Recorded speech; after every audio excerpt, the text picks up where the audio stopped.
everyone, welcome back to a yet interesting and informative video on Study Scholar जो आपके commerce को बना दे बहुत ही आसान। आज इस वीडियो में मैं आपको बताऊंगी सीबीएसई की बिग अपडेट जो आपके एग्जाम से रिलेटेड है। तो अगर आप 12th क्लास के स्टूडेंट हैं और बोर्ड एग्जाम्स देने वाले हैं या बोर्ड एग्जाम्स की प्रैक्टिस कर रहे हैं, प्रिपरेशन कर रहे हैं, तो ये वीडियो आपके लिए बहुत ही ज्यादा इंपॉर्टेंट है। तो इस वीडियो को आप ध्यान से देखिएगा और अपनी एग्जाम्स की प्रिपरेशन इसी हिसाब से कीजिए। अब इसमें जो मैं आपको बताऊंगी वो है कि आपको सीबीएसई ने एग्जाम्स की क्या डेट बताई है और पैटर्न क्या बताया है। तो चलिए, सीबीएसई ने जो हमारे एग्जाम्स की डेट बताई है या अनाउंस की है वो है 15 Feb 2023।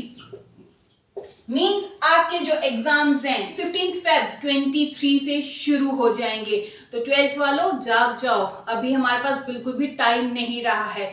पहले जो था कि भाई ऑनलाइन एग्जाम्स हो गए, अब ऐसा कुछ नहीं है, या एग्जाम्स कैंसिल हो गए, अब ऐसा कुछ नहीं है। अब जो आपको एग्जाम्स होंगे वो डेफिनेटली होंगे और 15 Feb से शुरू हो जाएंगे। तो 15 Feb, अब हमारे पास टाइम कितना बचा है? टाइम है, अभी सितंबर चल रहा है, अक्टूबर, नवंबर, दिसंबर, जनवरी, 15 दिन तो फरवरी के गिनो भी मत, वो तो आपके सिर्फ रिवीजन में चले जाएंगे, उसमें तो आप काउंट भी मत करो। 4 महीने मीन्स कितना टाइम है आपके पास? सिर्फ और सिर्फ 4 मंथ्स। और आपके सब्जेक्ट्स कितने हैं? 5 सब्जेक्ट्स। अरे भाई, एक सब्जेक्ट को एक महीना भी नहीं मिल पा रहा है। और उसके बाद स्कूल्स में कहीं पर प्री बोर्ड्स होंगे, ठीक है, तो वो प्री बोर्ड्स के लिए भी आपको पहले से ही प्रिपेयर रहना पड़ेगा। प्री बोर्ड्स को अटेम्प्ट करने के लिए भी आपको अपना सिलेबस पहले कवर रखना पड़ेगा। तो अगर वो प्री बोर्ड्स नवंबर या दिसंबर में हो जाएंगे तो आपके पास टाइम कितना बचा? सिर्फ 2 मंथ्स, सिर्फ 3 मंथ्स। अभी भी जाग जाओ, अभी भी पढ़ना शुरू कर दो, तभी आप अब अपने एग्जाम्स में अच्छे स्कोर कर पाओगे। बिल्कुल भी टाइम नहीं बचा है, बिल्कुल अपना टाइम वेस्ट मत करो। तो हमारी जो सीबीएसई ने एग्जाम्स की डेट अनाउंस की है वो 15 Feb है। हमें अपना सिलेबस जो है नवंबर दिसंबर तक कंप्लीट करना है। अपनी जान लगा दो, अगर आप चाहते हो ना कि मैं टॉप हूँ और मैं एग्जाम्स में अच्छा स्कोर करूँ, तो आपको अभी से, आज से ही अभी मेहनत करनी शुरू करनी पड़ेगी। और मेहनत इस हिसाब से करो, हर चीज को समझो, रट्टा मत मारो। रट्टा आपको आगे जाके एग्जाम्स के टाइम पे प्रॉब्लम देगा। रट्टा मत मारो, समझो, हर चीज को डीपली समझो, अंडरस्टैंड करो। जब आप हर चीज को, कॉन्सेप्ट को अच्छे से समझ लोगे तो आपको एग्जाम्स के टाइम पे प्रॉब्लम नहीं आएगी। इसीलिए अभी से पढ़ना शुरू करो, ठीक है। अब हम आते हैं पैटर्न पे जैसे हम बात करते हैं पैटर्न की, तो इस बार जो हमारा एग्जाम का पैटर्न है वो कोई टर्म वाइज नहीं है कि मतलब टर्म 1 में इतनी बुक आएगी, टर्म 2 पे इतनी आएगी। नो, अब जो हमारा पैटर्न है वो है annual scheme. Means annual scheme चल रही है, पूरी बुक्स आनी है। मैक्रो भी आएगी भाई, ये इंडियन भी आएगी, सारी के सारे यूनिट्स आएंगे, सब कुछ पढ़ना है आपको, हर चीज आपको डिटेल में पढ़नी है। टर्म वाइज सिलेबस हिस्सा था वो खत्म हो चुका है, अब आपको सब कुछ अच्छे से प्रिपेयर करना है। अब यहाँ पर सीबीएसई ने पैटर्न में भी कुछ चेंजेस किए हैं। वो पैटर्न आपको क्या है, वो चेंजेस क्या हैं? सीबीएसई कहता है कि भाई मैं आपसे 30% जो पूछूंगा, वो जो मेरे क्वेश्चंस होंगे वो होंगे कॉम्पिटेंसी से रिलेटेड, ठीक है।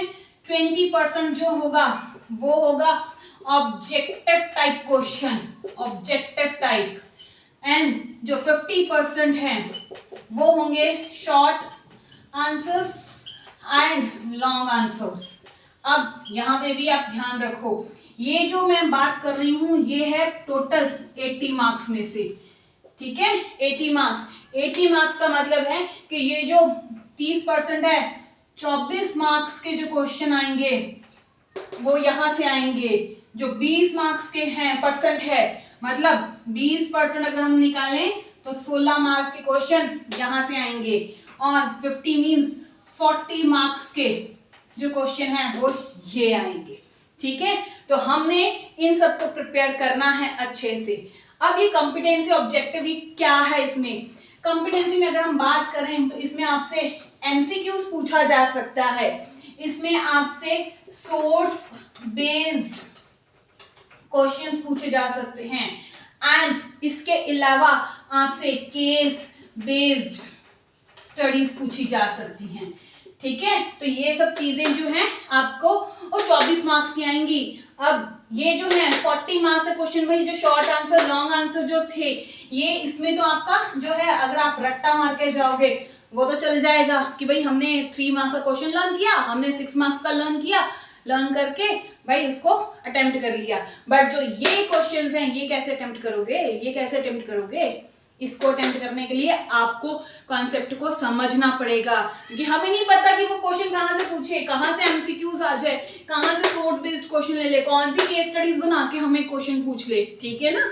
तो हमें इसे पढ़ने के लिए, ये 24 मार्क्स को लेने के लिए हमें बुक्स की डेप्थ तक जाना पड़ेगा, हर एक कॉन्सेप्ट को डीपली स्टडी करना पड़ेगा, एक एक चीज पढ़नी पड़ेगी, कोई भी कॉन्सेप्ट अनटच्ड नहीं छोड़ना होगा, ठीक है।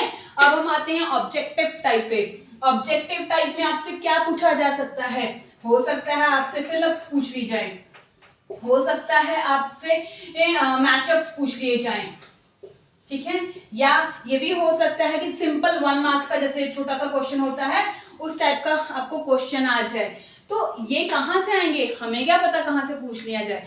अब आपने अगर रट्टा मारा हो फिलअप्स में कि फर्स्ट में फिलअप थी और बाकी पूरा सेंटेंस था, और सीबीएसई ने सेम वही क्वेश्चन डाल दिया बट एंड में फिलअप डाल दी, अब रट्टा तो वहां नहीं चलेगा भाई। क्यों? क्योंकि भाई आपने तो आगे वाली फिलअप याद की थी, सीबीएसई ने तो लास्ट में पूछ लिया, तो आप कैसे अटेम्प्ट कर लोगे? इसीलिए कॉन्सेप्ट को समझ के पढ़ना बहुत जरूरी है। जब समझ के पढ़ोगे तो सीबीएसई कहीं से भी पूछ ले आप ही जीतोगे, आप ही के स्कोर होंगे, आप ही के आंसर सही होंगे। तो हम इसमें हमें यहाँ पे तो हम रट्टा फिर भी चल जाएगा, यहाँ पे कहीं पे भी रट्टा नहीं चलेगा, ठीक है। अब हम आते हैं लॉन्ग आंसर्स पे।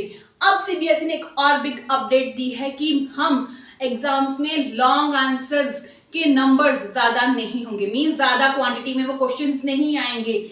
लॉन्ग आंसर्स आपको हार्डली 2 या 3 ही होंगे, इससे ज्यादा नहीं होंगे।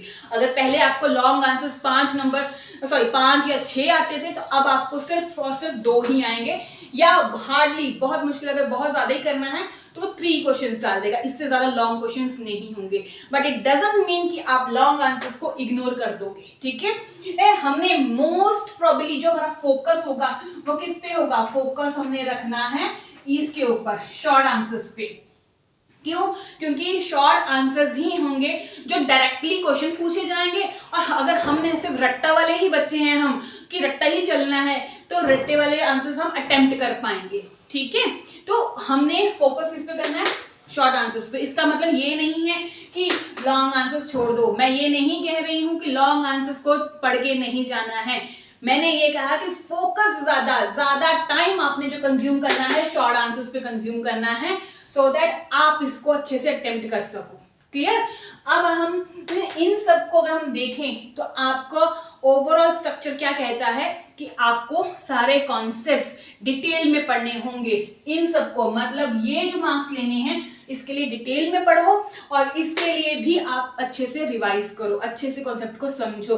रट्टा नहीं चलेगा, ठीक है, हर कहीं पे भी रट्टा नहीं चल पाएगा, तो इसलिए अच्छे से कॉन्सेप्ट को समझो। अगर अभी से पढ़ना शुरू कर दोगे, अभी से जागो, तभी मैं कह रही हूँ बार बार, अभी जागो, अभी से पढ़ना शुरू कर दो, 1 महीना भी नहीं बचा एक सब्जेक्ट के लिए, अभी से पढ़ो, अच्छे से रिवाइज करो, समझो, अपने डाउट सभी टीचर से पूछो, ट्यूशन टीचर से पूछो, अगर वहां से क्लियर नहीं होते हैं, अरे अब तो नेट की इतनी फैसिलिटी है, यूट्यूब अपनी ओपन करो, डाउट्स पूछो, कहीं नहीं पूछ सकते मुझसे अपने डाउट पूछो, बट अपने सारे डाउट्स क्लियर करो, ठीक है, डाउट्स क्लियर करो, क्योंकि जितने आपके डाउट्स क्लियर होंगे उतने ही मार्क्स आपके बेटर रहेंगे। मार्क्स क्यों बेटर आएंगे? क्योंकि आपके कॉन्सेप्ट क्लियर हुए होंगे, कॉन्सेप्ट क्लियर से आपके मार्क्स डेफिनेटली अच्छे ही आएंगे, और एग्जाम्स में आपको कभी भी कोई प्रॉब्लम नहीं आएंगी। तो ये था हमारा सीबीएसई का एग्जाम का पैटर्न और एग्जाम की डेट। जो सीबीएसई ने बिग अनाउंसमेंट दी है वो है एग्जाम लॉन्ग आंसर से रिलेटेड और इन सब से रिलेटेड, मतलब आपका जो एग्जाम है एनुअल स्कीम है और आपको जो एग्जाम का पैटर्न है। अब इसमें एक और चीज, जो ये 80 मार्क्स का पेपर है, जो 20 मार्क्स है वो कहाँ गए? वो 20 मार्क्स क्या है? आपकी इंटरनल असेसमेंट है, ठीक है, जो आपके प्रोजेक्ट इंटरनल असेसमेंट है, जो आपके प्रोजेक्ट वगैरह थे ना, वही उसके मार्क्स हैं। तो टोटल आपके 100 ही होंगे, बट ये वाला जो पेपर है वो 80 मार्क्स का आएगा। तो अपने आपको प्रिपेयर करो एग्जाम्स के लिए। अभी से प्रिपेयर करोगे आगे प्रॉब्लम नहीं आएगी, अभी आराम करोगे आगे आपको सफर करना पड़ेगा।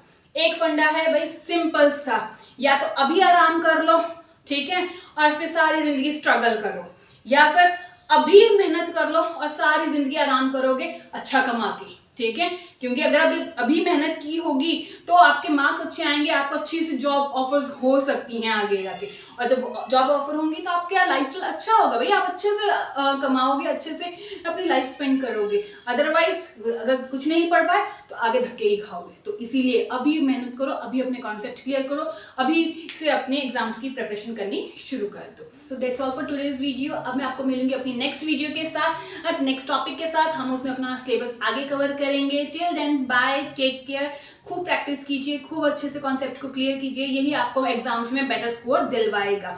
सो कीप लर्निंग एंड प्रैक्टिसिंग। और अगर आपने मेरा चैनल अभी तक सब्सक्राइब नहीं किया है तो प्लीज सब्सक्राइब माय चैनल, और अपने फ्रेंड्स को भी ये वीडियो शेयर कीजिए सो दैट उन्हें भी अपडेट इजीली और जल्दी मिल सके, वो भी अपने एग्जाम्स की प्रिपरेशन अकॉर्डिंगली कर सके। So thank you for watching.